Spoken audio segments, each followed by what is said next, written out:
Hola mis hermanos, amigos, Dios les bendiga, compartiendo con ustedes esta cápsula bíblica más, día tras día, avanzando. Seguimos hoy en nuestro día 196, hoy comenzamos el Salmo 81, seguimos en Segundo de Crónicas, seguimos en Romanos, seguimos avanzando. Les animo a que perseveren escuchando estas cápsulas día tras día y que las sigan compartiendo. Es importante que las compartamos para que la palabra de Dios corra y sea glorificada. Salmo 81, 1 al 7.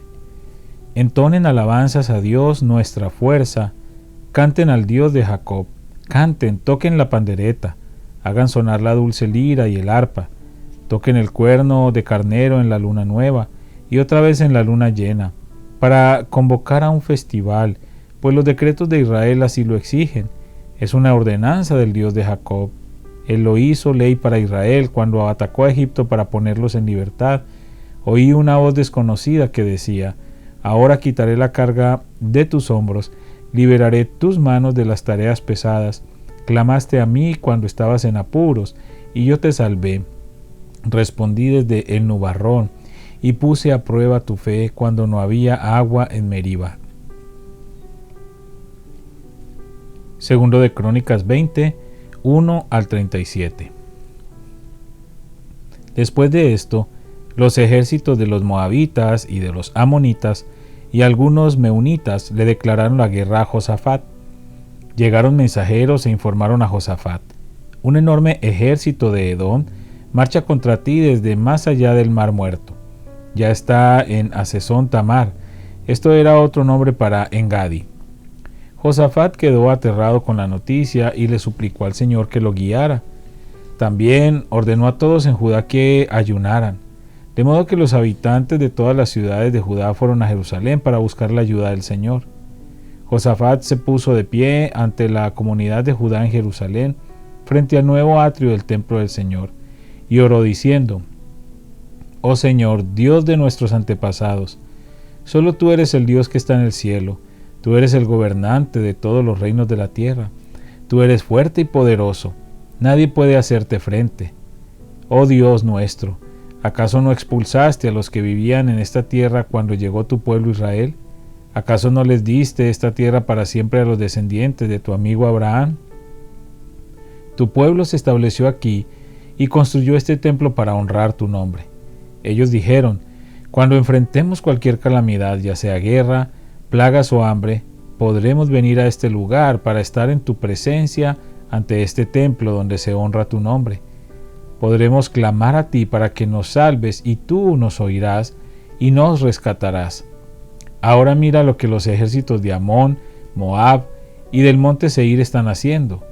Tú no permitiste que nuestros antepasados invadieran esas naciones cuando Israel salió de Egipto, así que las rodearon y no las destruyeron. Mira cómo nos pagan ahora, porque han venido para echarnos de tu tierra, la cual nos diste como herencia. Oh Dios nuestro, ¿no los vas a detener? Somos impotentes ante este ejército poderoso que está a punto de atacarnos. No sabemos qué hacer, pero en ti buscamos ayuda.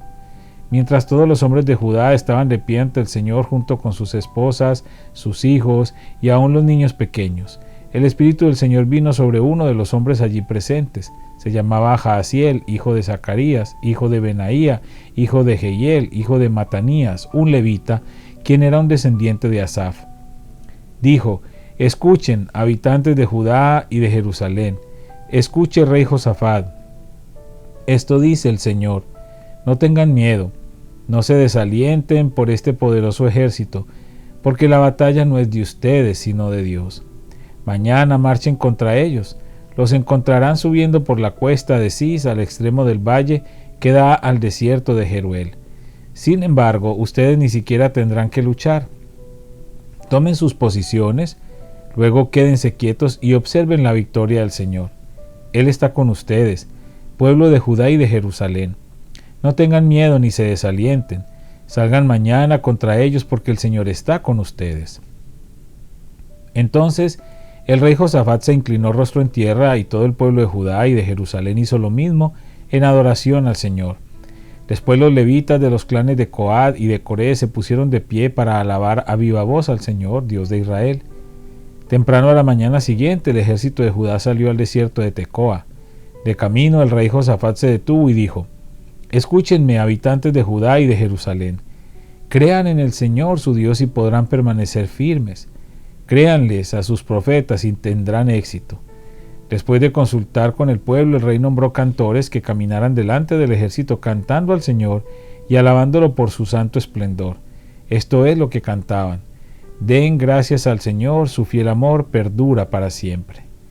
Cuando comenzaron a cantar y a dar alabanzas, el Señor hizo que los ejércitos de Amón, de Moab y del monte Seir comenzaran a luchar entre sí. Los ejércitos de Moab y de Amón se volvieron contra sus aliados del monte Seir y mataron a todos y a cada uno de ellos.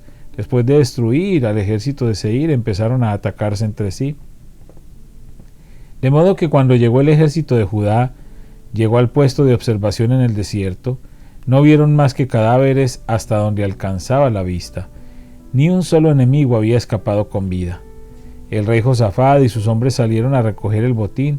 Encontraron una enorme cantidad de objetos, vestidos y otros artículos valiosos, más de lo que podían cargar. Había tanto botín que les llevó 3 días solo para juntarlo.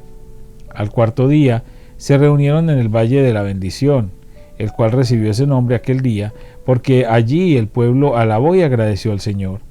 Aún se conoce como Valle de la Bendición hasta el día de hoy. Luego todos los hombres volvieron a Jerusalén con Josafat a la cabeza, rebosando de alegría porque el Señor les había dado la victoria sobre sus enemigos. Entraron a Jerusalén al son de arpas, liras y trompetas, y se dirigieron al templo del Señor. Cuando todos los reinos vecinos oyeron que el Señor mismo había luchado contra los enemigos de Israel, el temor de Dios se apoderó de ellos. Así que el reino de Josafat tuvo paz, porque su Dios le había dado descanso por todo el territorio. De manera que Josafat gobernó la tierra de Judá. Tenía 35 años cuando subió al trono y reinó en Jerusalén 25 años. Su madre era Azuba, hija de Sili.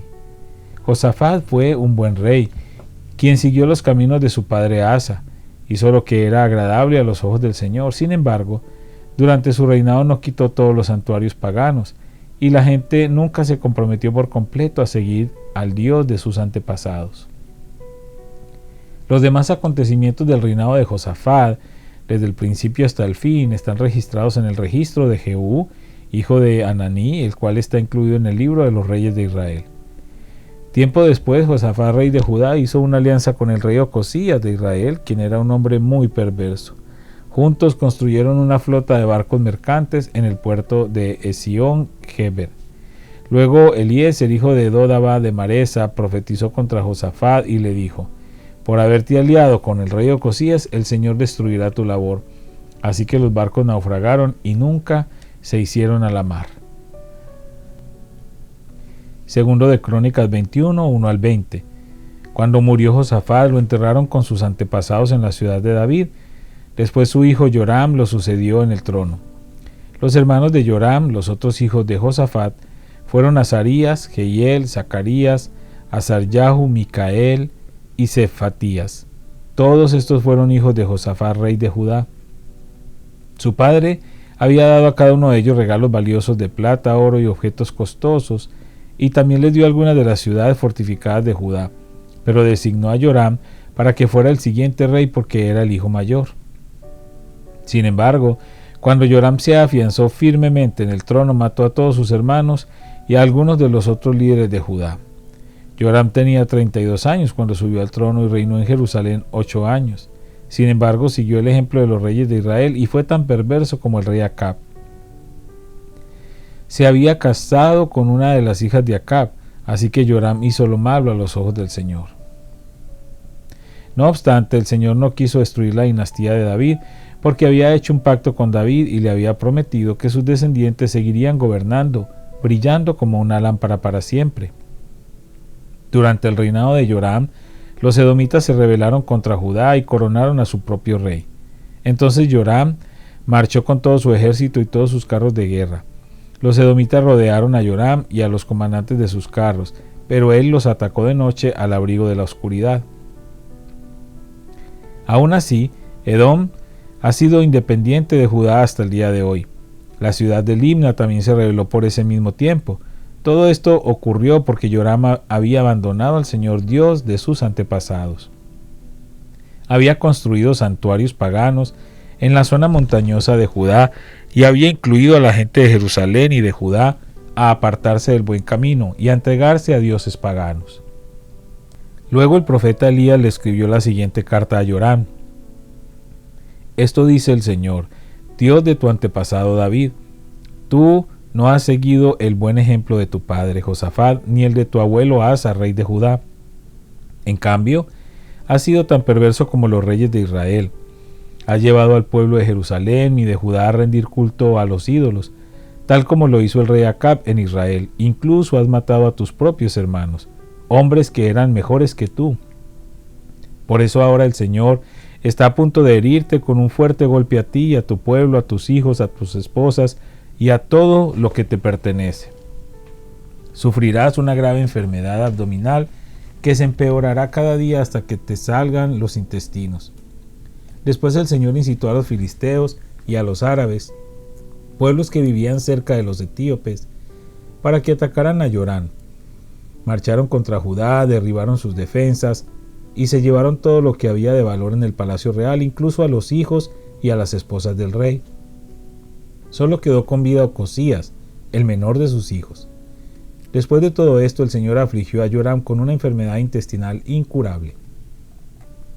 Cada día empeoraba y al cabo de 2 años se le salieron los intestinos por causa de la enfermedad y murió con terribles dolores. Su pueblo no hizo una gran hoguera funeraria para honrarlo, como se había hecho con sus antepasados. Joram tenía 32 años cuando subió al trono y reinó en Jerusalén 8 años. Nadie sintió pena cuando murió. Lo enterraron en la ciudad de David, pero no en el cementerio de los reyes. Romanos 11, 19 al 24. Tal vez digas, bueno, esas ramas fueron arrancadas para darme lugar a mí. Es cierto, pero recuerda, esas ramas fueron arrancadas porque no creyeron en Cristo. Y tú estás allí porque sí crees, así que no te consideres tan importante, más bien teme lo que podría suceder.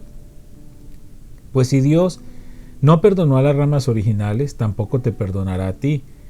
Fíjate en que Dios es bondadoso, pero también es severo. Es severo con los que desobedecen, pero será bondadoso contigo si sigues confiando en su bondad. En cambio, si dejas de confiar, tú también serás arrancado por completo. Y si el pueblo de Israel abandona su incredulidad, volverá a ser injertado, pues Dios tiene poder para volver a injertarlo en el árbol. Tú, por naturaleza, eras una rama cortada de un olivo silvestre. Por lo tanto, si Dios estuvo dispuesto a ir en contra de la naturaleza al injertarte en un árbol cultivado, Él estará mucho más dispuesto a injertar las ramas originales en el árbol al que pertenece. Padre, te damos gracias, Señor, por esta palabra preciosa. Gracias porque cada día nos asombramos de ver tus obras maravillosas a través de tu palabra narrada, Señor, para que nosotros podamos conocerte a ti, conocerte más profundamente. Gracias porque en todas ellas encontramos ese plan y ese propósito perfecto, Señor. Padre, te pido también por cada persona que sigue estas cápsulas fielmente. Te pido que seas tú bendiciéndoles en este día, guardando su salir y su entrar y concediendo los deseos de su corazón conforme a tu perfecta voluntad. Te lo pedimos, Padre, en el nombre de Jesús. Amén.